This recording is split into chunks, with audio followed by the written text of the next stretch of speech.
Assalamualaikum warahmatullahi wabarakatuh. Kembali lagi di channel YouTube Midar Pakunden di podcast spesial Ramadan. Bersama saya Asnal Muna. Bagaimana puasanya sahabat Midar? Apakah masih lancar? Semoga kita dapat melaksanakan puasa sampai akhir. Sebagaimana kita ketahui, di bulan Ramadan ini banyak sekali kejadian-kejadian yang kita kenang. Salah satunya yaitu nuzulul Quran. Nah, pada kesempatan podcast hari ini kita akan membahas secara tuntas tentang nuzulul Quran. Kali ini akan kita bahas bersama narasumber salah satu guru MI Darussalam, yaitu Ustadz Ahyar Rosid. Assalamualaikum Ustadz Ahyar. Waalaikumsalam warahmatullahi wabarakatuh. Bagaimana kabarnya Ustadz?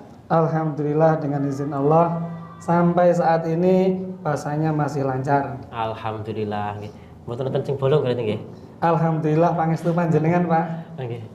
Gini Ustadz, podcast hari ini kita akan membahas yaitu tentang nuzulul Quran. Mohon sedikit saja dijelaskan tentang bagaimana kejadian-kejadian nuzulul Quran. Oke, sebelumnya Assalamualaikum warahmatullahi wabarakatuh. Waalaikumsalam warahmatullahi wabarakatuh. Alhamdulillah ala nikmatillah ala nikmatil iman wal Islam was-sehat. Kali ini kita mau menjelaskan tentang nuzulul Quran. Nuzulul Quran itu berasal dari dua kata, nuzul dan Quran. Iya Pak ya? Nuzul dan Quran. Nuzul artinya diturunkan, Al-Quran di Al-Quran.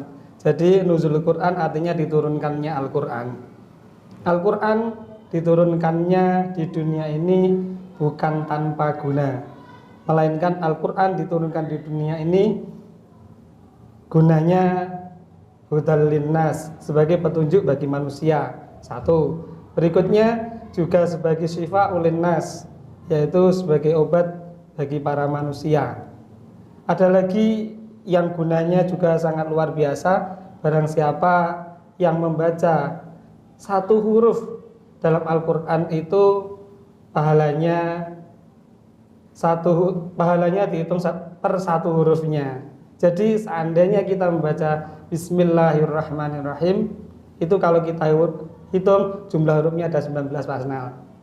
19 tinggal mengalihkan berarti ya? Tinggal mengalihkan berarti 190.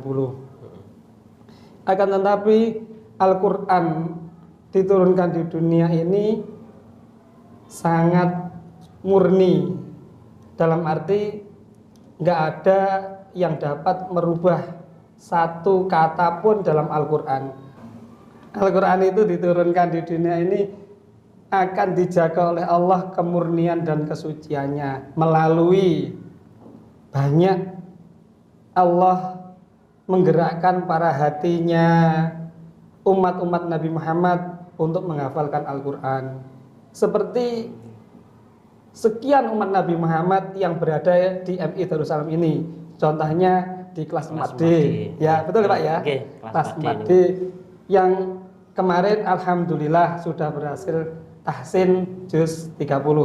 Itu berarti termasuk menjaga Al-Quran nanti ya? Termasuk itu salah satu cara Allah Subhanahu wa taala menjaga kemurnian dan kesucian Al-Quran. Itu ada dalilnya Pak Asnal, yaitu di surah Al-Hijr ayat 9 yang berbunyi kalau tidak salah, Bismillahirrahmanirrahim. Inna nahnu nazzalna dzikra wa inna lahu lahafizun. Al-ayah. Yang artinya kurang lebih, saya yang menurunkan Al-Quran dan saya sendiri yang akan menjaganya. Tapi anehnya di lafaz itu ada lafaz nahnu.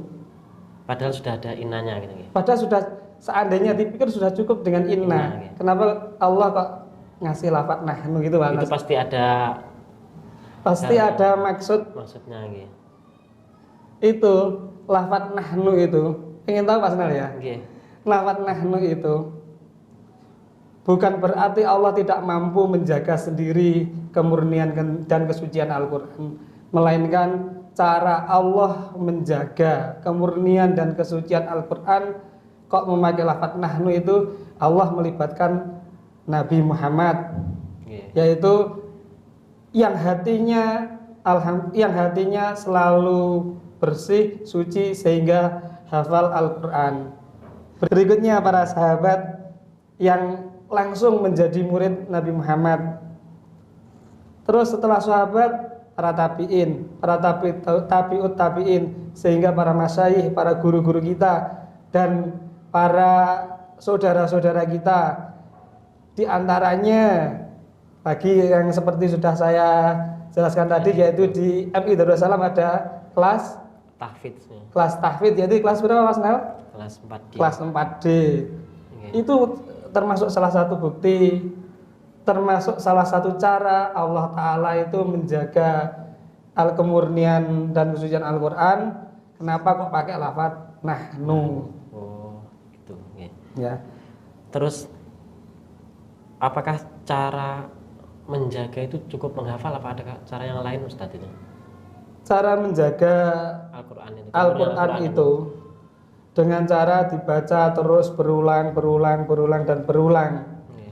Karena dengan membaca yang berulang-ulang, satu, akan membuahkan pahala bagi pembaca, satu. Yang kedua, bagi gurunya. Yang ketiga, bagi orang tuanya. Jadi kita yang katakanlah sebagai guru midar, anak-anak didik kita membaca Al-Quran per satu huruf itu, di samping anak didik itu mendapat pahala, kita sebagai gurunya Pak insya Allah juga dapat pahala. Iya, Ustadz. Tadi kan Ustadz bilang orang yang membaca Al-Quran itu kan satu hurufnya dapat 10. Iya.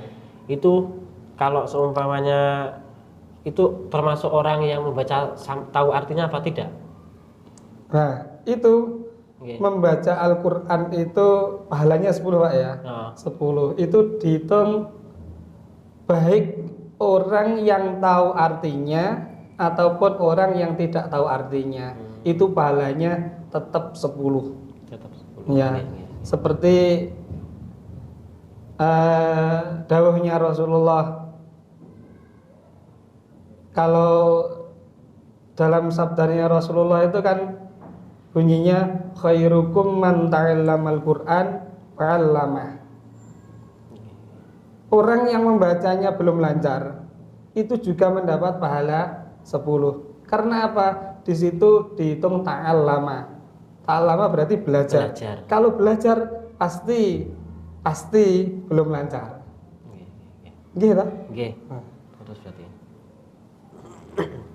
Terus lagi, kalau pahalanya 10 itu ada sabdanya Rasulullah yang diriwayatkan oleh Imam Muslim. Dalilnya yang di hadis yang disampaikan oleh Abdullah bin Mas'ud, yaitu Abdullah bin Mas'ud bertanya kepada Rasulullah yang berbunyi hadisnya an Abdullah bin Mas'ud radhiyallahu anhu yaqul qala Rasulullah sallallahu alaihi wasallam, Allahumma sholli alaihi. yang berbunyi man qara'a harfan min kitabillahi falahu bihi hasanatun. Dari situ orang yang membaca dari kalamnya Allah yaitu Al-Qur'an mendapat kebaikan 10 atau 10 kebaikan. Di situ dalam hadis itu diterangkan falahu bi hasanatun wal hasanatu bi asri amsalihha, yaitu dilipat gandakan 10 tadi Pak ya. Iya. La aqulu alif lam mim harfun walakin alifun harfun wal lamu harfun wal mimu harfun. Di situ diterangkan bukan alif lam mim itu satu huruf, melainkan alif satu huruf, lam satu huruf, mim satu huruf. Jadi kalau alif lam mim saja itu pahalanya 30 karena satu huruf dihitung 10. Gitu Mas Nal. Oke. Pun dari hadis tadi kan dijelaskan bahwasanya satu huruf 10 kebaikan. Iya. Itu 10 kebaikan itu sama Allah itu dibalas di dunia apa di akhirat Ustadz kira-kira? 10 kebaikan itu kalau kita lihat secara kasat mata nggak jelas. Yang jelas di sini kalau di hadis ini belum ada keterangannya.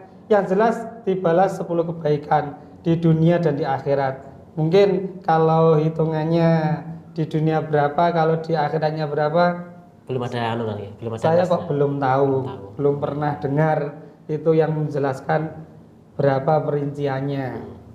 Sebentar Ustadz, saya mau tanya tadi anak-anak yang belajar Al-Qur'an. Ya. Kalau anak-anak yang belajar jilid itu termasuk Al-Qur'an bukan Ustadz itu?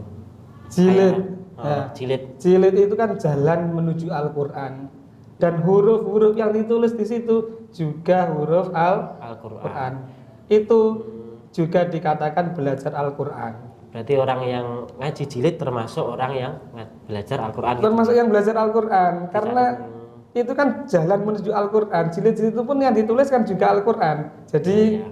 seperti kita belajar Al-Quran yang kita belajar bersama-sama pada hari Sabtu itu Pak, Iya. itu pahalanya juga seperti itu, satu huruf 10. 10. Kebaikan. Bayangkan kalau kita disuruh mengulang, ayo diulang lagi sampai betul, itu berapa pahalanya? Satu huruf 10. Kalau mengulang 3 kali Bismillah itu satu Bismillah itu aja kan 19. 3 kali sudah berapa? Jadi kita belajar hari Sabtu yang disuruh mengulang-ulang itu ya untung bagi kita juga, karena pahalanya nggak terlipat gandanya, kita nggak bisa menghitung, gitu Pak ya. Oh iya. Kesimpulannya, nuzulul Quran ini sebagian kecil Pak, sebagian kecil tentang nuzulul Quran. Kesimpulannya yang saya katakan tadi, yang saya bicarakan tadi, yang saya terangkan tadi, satu huruf dari membaca Al-Quran itu dikasih pahala 10. Oke. Dan satu lagi kesimpulannya, sebaik-baik kita adalah orang yang belajar Al-Quran dan mengajarkannya. Semoga kita keluarga besar Midar yang saat ini Amin. mengemban pembelajaran Al-Quran mendapat syafaatnya dari Al-Quran tadi. Amin. Oke. Alhamdulillahirrabbilalamin. Podcast hari ini telah selesai. Semoga kita semua menjadi orang yang termasuk ahli dalam Al-Quran.